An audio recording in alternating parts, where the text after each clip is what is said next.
I'm Julianne Neal, and I'm happy to be speaking with one of our authors, Betty Weibel. Betty, welcome. Thank you for speaking with me today. Thanks so much for having me. We're going to be talking a little bit about your book, and I'm going to read it just so I say it correctly and don't miss any of it. The Cleveland Grand Prix, an American show jumping first. And I'm going to tell you what, yes, thank you. This is a beautifully published book. I just loved it.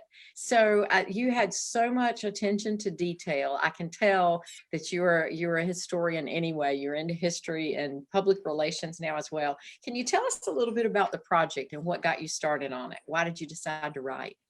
Sure. I'm a longtime journalist, former newspaper reporter, so research and writing is in my blood. And one of the things that are near and dear to my heart is the Cleveland Grand Prix, which is a major horse show in the Chagrin Valley area where I live.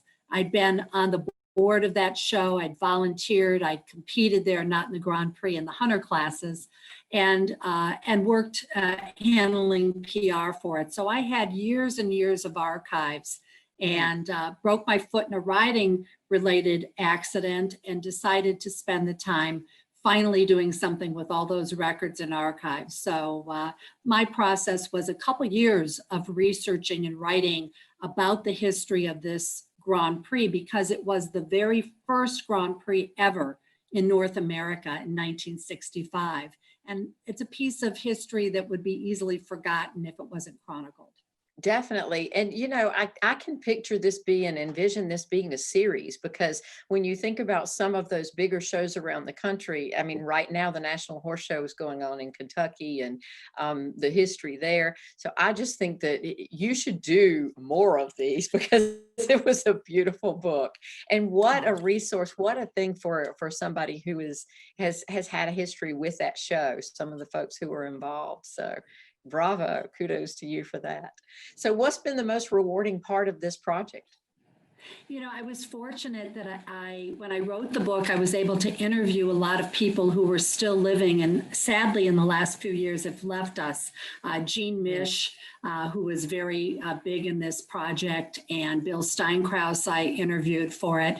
And it was a wonderful opportunity, because it was such a time in history when show jumping was nothing in this country. It was a fledgling. We watched the Europeans and how they did the outdoor jumps and the big dock, and we had a dream to bring that to America, and no one would have thought it would have been done in Cleveland. So it was a fun project to research.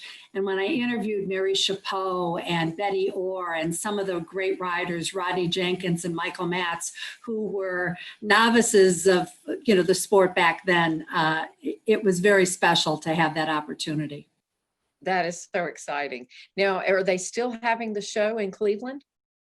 You know, like many horse shows around the country during a pandemic, it's a tough time. And it's a reason why people love the nostalgia and revisiting this topic and the early days of when everyone was a first and was a pioneer in the sport. So yes, the Cleveland Grand Prix is continuing. The first one was in '65, and it passed its 50th anniversary. But this past year, it was put on hold when the Cleveland Metro Parks canceled all events, and hopefully they'll be back like all of our great show jumping events in the next year. Right, absolutely. I hope we're back. Oh gosh. In the meantime, you can read the book and enjoy the photos, and that's exactly get a nice feel for what we're missing. That's exactly right. And you were published by History Press, I believe. Have they contacted you to do more? Because I can just imagine that your historical background, that would be something a pretty extraordinary partnership. Oh, thanks so much, Julianne. Yes, I am doing, I've done another book since I wrote the Cleveland Grand Prix that focused on the therapeutic riding world, Little Victories, a true story of the healing power of horses. But then now I'm working on a travel-related book on Ohio literary history, which is kind of special, with History Press in Arcadia. So I'm very lucky that continuing to do some work with them. That's wonderful. So if people wanted to find out more about any of the books or about you, where would they find you online? Well, there's a website, bettyweibel.com, Betty, and it's Weibel for Weibel.com.